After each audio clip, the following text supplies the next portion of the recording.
Boker Tov ou Mevorach, généralement la veille de Pessah, les Bechorim, les aînés, doivent jeûner. Qu'en est-il cette année du fait que la veille de Pessah tombe Shabbat? Donc évidemment, on ne va pas jeûner pendant Shabbat. Alors, qu'en est-il du Ta'anit Bechorot? D'ailleurs, en général, ce que l'on fait pour ne pas jeûner, on organise un siyum. Les Bechorim vont écouter le siyum et ils vont manger une seudat mitzvah et de ce fait, ils cassent le jeûne. C'est une astuce. Uniquement par rapport à ce jeûne, car il est que d'un minhag, d'origine de minhag. Alors là, on se permet de faire un siyum. Sinon, on ne peut pas casser les autres jeûnes comme ça. Alors la question est de savoir, qu'en est-il cette année? Pour les Ashkenazim, le jeûne des premiers-nés est avancé au jeudi. Pour les Sfaradim, le Shulchan Aruch écrit, je vous lis,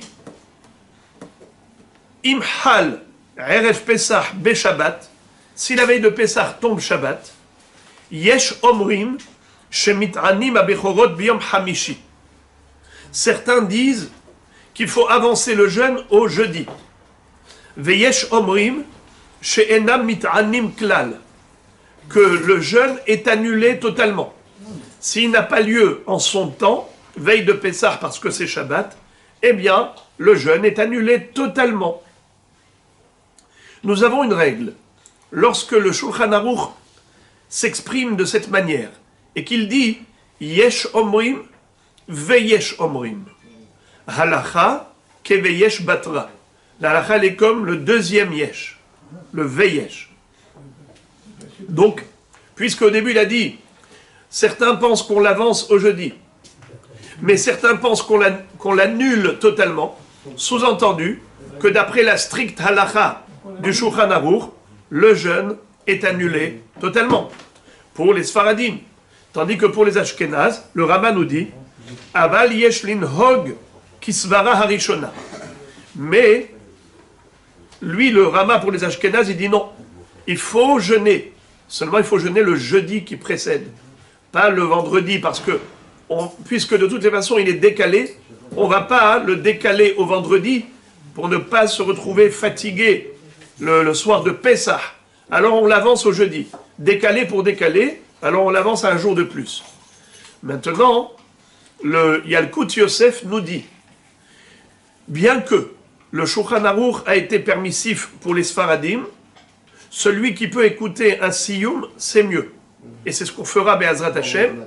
On organisera le jeudi un siyum pour s'acquitter selon toutes les opinions. Comme ça, jeudi, on écoutera un siyum.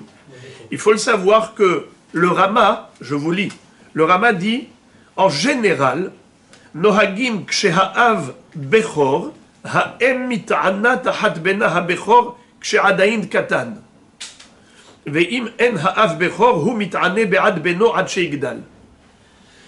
Lorsque le Bechor est encore un petit enfant qui n'est pas bar mitzvah, qui doit jeûner à sa place, nous dit le Rama, son père.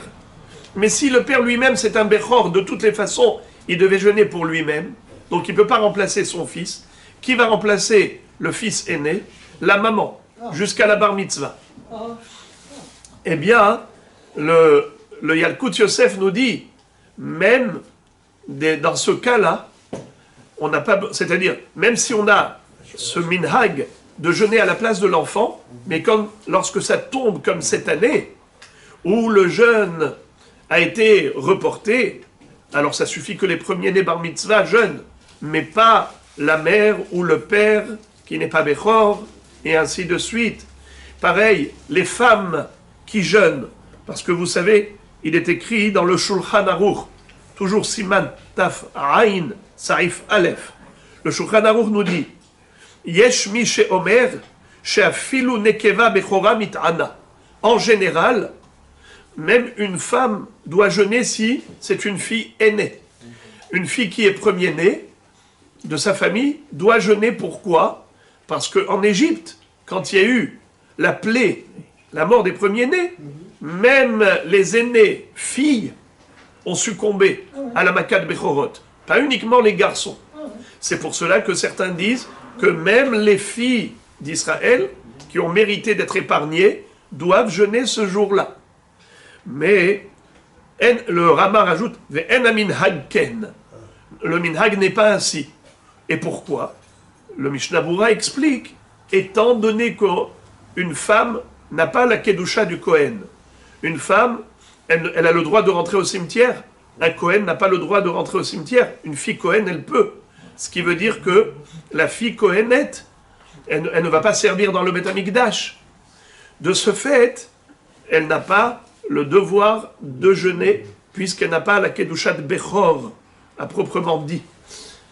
Mais même si on avait le minhag de le faire, comme l'opinion citée par le Shulchan Aruch, mais lorsque le Ta'anit est reporté, le Yalkut Yosef nous dit, la femme n'a pas besoin de jeûner, même si elle avait l'habitude de jeûner, mais étant donné que maintenant c'est Shabbat, et il n'y a pas de jeûne, et pour les hommes on l'a avancé, ça suffit de l'avancer pour les hommes et pas pour les femmes, c'est inutile qu'elles jeûnent, elles n'ont même pas besoin de venir écouter un sioum ou de goûter à une seudat mitzvah. On le fera que pour les hommes. Hier, j'ai dit quelque chose. Shabbat shalom.